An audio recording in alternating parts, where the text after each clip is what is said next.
Welcome back to MrJayDM. Sorry for the voiceover. For some reason the audio did not capture on this video. But this is the last video of this series. And in this video I'm going to show you the problems I had and what I did to figure them out. I didn't need to do half of what I did, but I did it anyway, just to check every single little thing. I did edit a lot of it out just because I didn't want to make this video 40 minutes long. Anyway, let's get on with the video. Alright, so the problem I'm having is I don't think it's getting spark because I can smell the fuel after I've cranked it for a while. But I do want to go back and check continuity on all of my wire connectors, my injectors.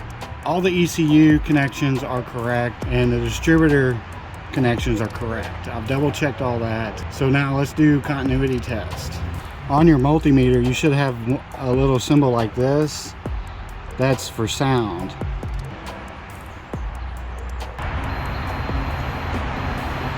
Alright, so we know the brown wire on injector 1 is correct. Alright, and the ground wire on injector 1 is correct, because all of the yellow wires on the injectors are your ground. They go into this, but they're grounded. If I disconnect this, then I don't get a tone. But if I go over here and I go to the yellow wire, this yellow black wire, then I get a tone. So we know injector 1 is good. Now we're going to go over here to injector 3 because that's the other injector wire that goes that direction, that plugs into this harness that I had to make. Alright, I'm not going to bore you with this. I tested every single one of these injectors to make sure there's continuity, and they were all correct. So at this point we know all the injector wires work. They're all wired to the right location. Let's check the harness that I created that goes from the engine bay to the cabin. This harness right here, it's got the 2 injectors and the 2 distributor wires. Alright, we've got it hooked up to the orange wire, which goes over to right here. Alright, we got continuity. And again, all of these wires have continuity. They were all plugged into the correct location, so this wasn't my problem. Alright, so at this point we know all my wiring is in the correct location and there's continuity to everything, so there's no break in my wiring. Alright, so we're going to check to see if there's fuel pressure. We're just going to crack this loose and it sprays. So there is fuel pressure. Does that mean the fuel injectors are firing? No, but there's continuity to all the fuel injectors. Alright, so what we have here is what's called like a spark tester.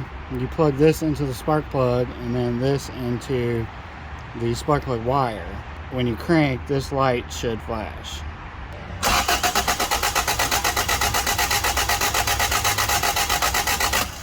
Alright, at this point in the video, I'm testing every single one of the spark plugs to see if there's any spark. And as you can see, there is no spark on any of the plugs. So it's definitely a spark issue. Okay, so as you see, none of them are getting any spark. So at this point, we're going to take the distributor off and test it. Alright, here's our distributor. We got it off. We're going to test it, test the coil. You can take the 3 screws off. It's usually an 8mm, or you can use a Phillips head. Alright, and it's got the cover on there, so we need to remove the rotor because we need to get underneath the cover on this side. And that is also a Phillips head. Or we might be able to get an 8mm in there. Some of them may not even have the ability to put a socket on them. They're just like a flathead screw, which sucks. Now we take our rotor off, and our rotor looks like it's in pretty good shape. It's got a little burn here, but it's not worn down crazy or nothing, so it looks okay. And now we take the cover off, and what we're going to do is we're going to test the resistance between these two. And as you can see, it says positive and negative on these terminals.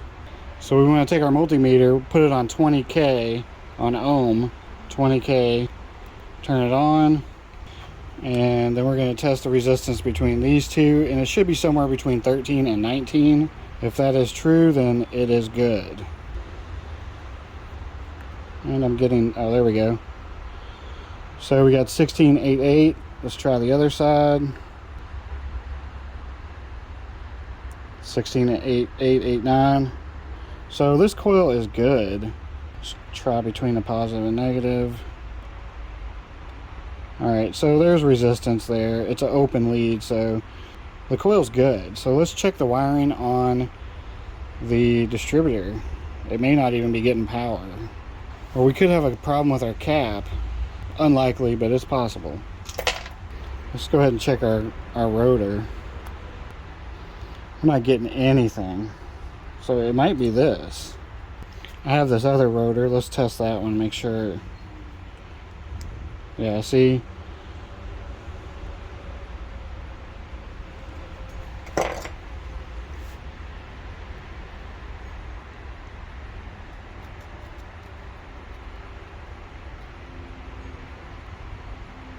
Yep, we got a little bit. It's hit or miss though. I think this rotor is bad. No matter where we put it on here, we're getting a reading. This rotor, on the other hand, and it looks good. I mean, it's got a little small burnt spot, but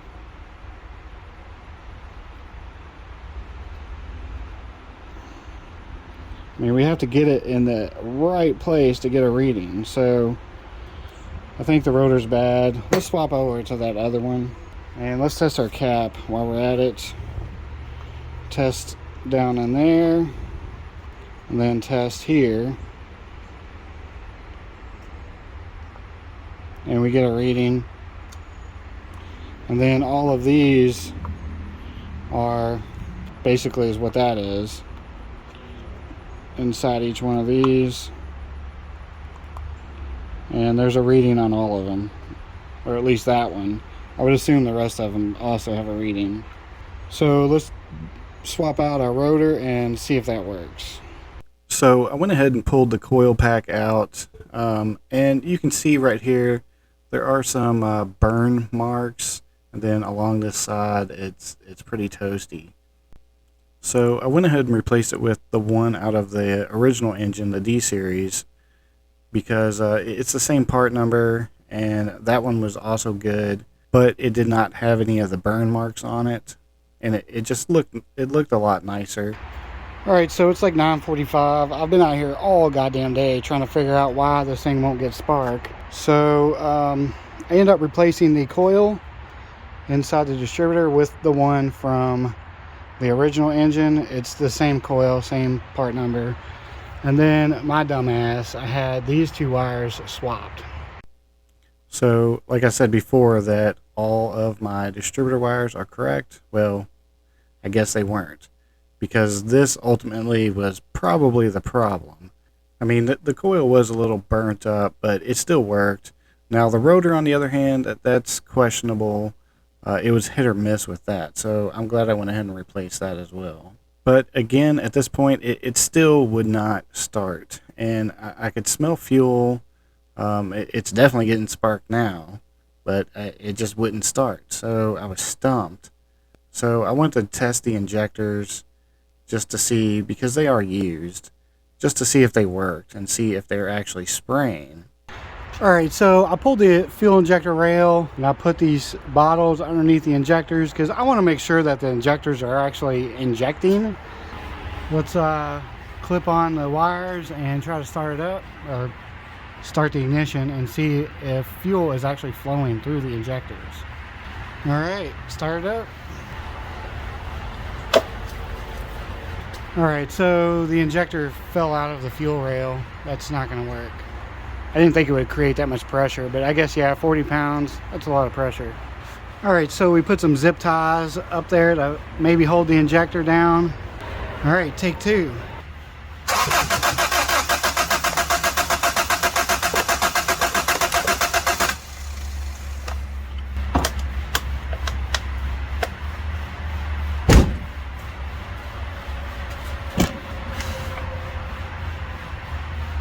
Alright, we had a little fire going on.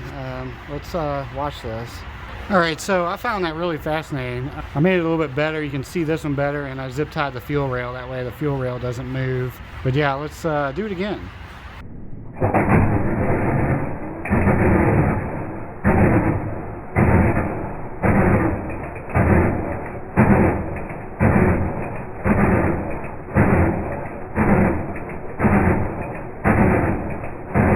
So as you can see, the injectors are injecting and they are going by the firing order, as you see in the slow-mo. Alright, well, we know the injectors are working. I need to do a compression test, but my compression tester is buried in my shed. I mean, it's fucking buried. I think what I'm going to do is I'm going to check the timing, make sure the timing's set correctly, and then we'll go from there.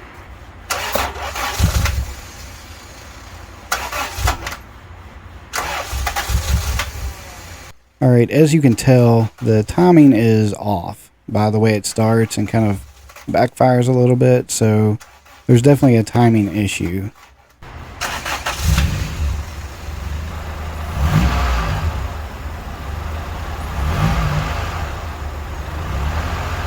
Alright, as you can see, it started, and after testing all the wiring and the injectors and all that, it still wouldn't start. So a buddy of mine suggested the firing order on the distributor was wrong, and so I had this image right here, and then after he suggested it, I went ahead and looked it up again, and I found this image, and as you can see, the two distributor wirings are different. So I had the distributor wiring, the 3 and 4, I had those backwards. Alright, so I jacked the car up because I wanted to check to make sure if there's any transmission fluid, and there is none. This is the drain plug, this is the fill plug, but the fill plug's a pain in the ass. So what people do is they take the speed sensor out and they fill it where the speed sensor goes. So as you can see, that's what I'm gonna do, but I still kind of need to take this plug out because you don't want to overfill it. This is where you need to fill it to. Let me figure out how to get that thing out. Looks like it's a like an Allen wrench. All right, so we got that plug out. It is a 8mm Allen. I'm putting a 10W30 in the transmission. I looked it up online, and a lot of people at Honda Tech say that's what to put in it. And I know in the Beagle, that's what you put in these old cable transmissions. We're going to add that in there, and then we can bleed the system, water or antifreeze, and we should be good to test drive it. All right, she's running, she idles really well. We're just waiting for it to come up to operating temperature. That way the thermostat will open and allow the water to circulate. That's basically it. Once we're done here, we'll go on a test drive. Alright, we're gonna take this guy for a test drive. Might need a clutch.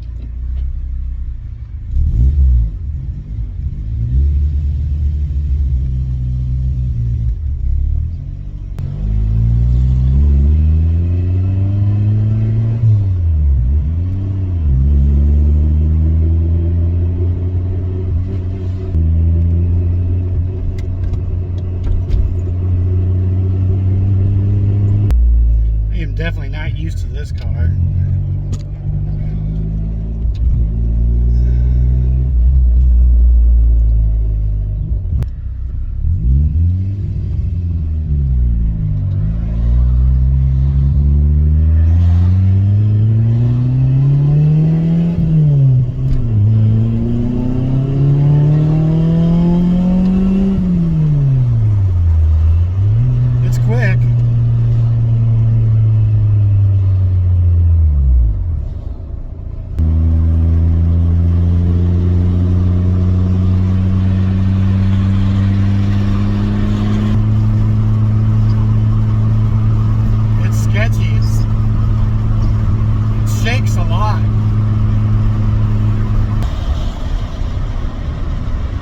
Yeah, I don't, I do not like driving this car.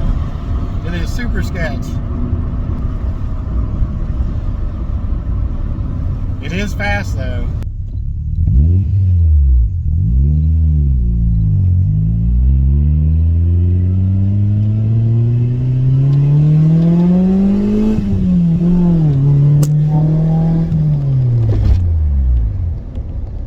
Alright, she's running strong. Let's test the battery and make sure it's charging. Should see over 14. There we go. Yeah, it's definitely charging. And let's wait for the fan to kick on. There it goes. The fan kicked on. Everything seems to be good. We do have an engine light, so I'm gonna check that. Alright, now we just count it.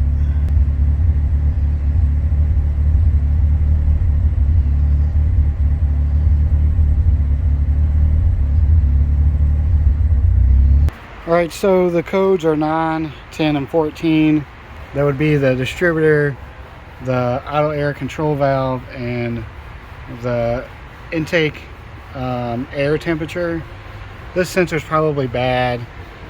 The screen, I took this off. The screen is clean, so that's probably bad. Or the plunger inside of it's stuck.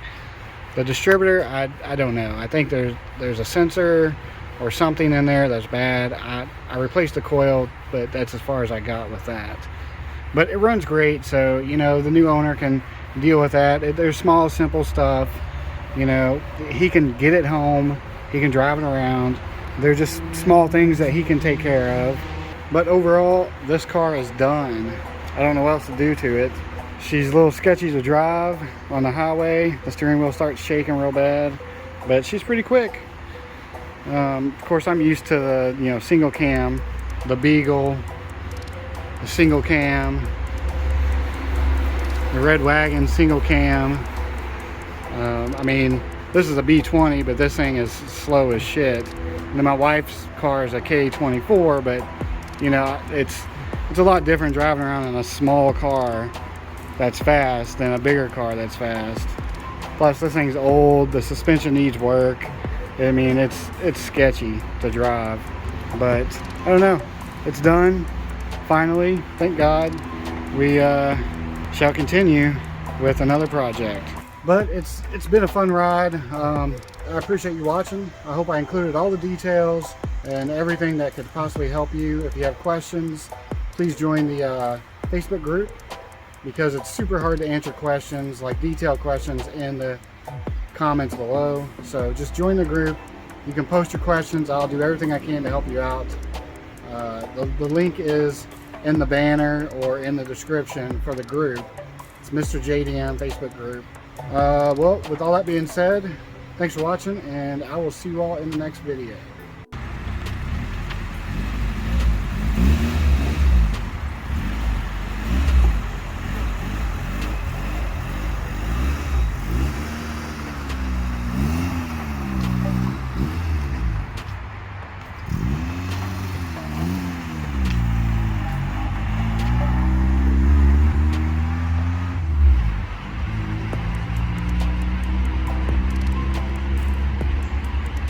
And there she goes.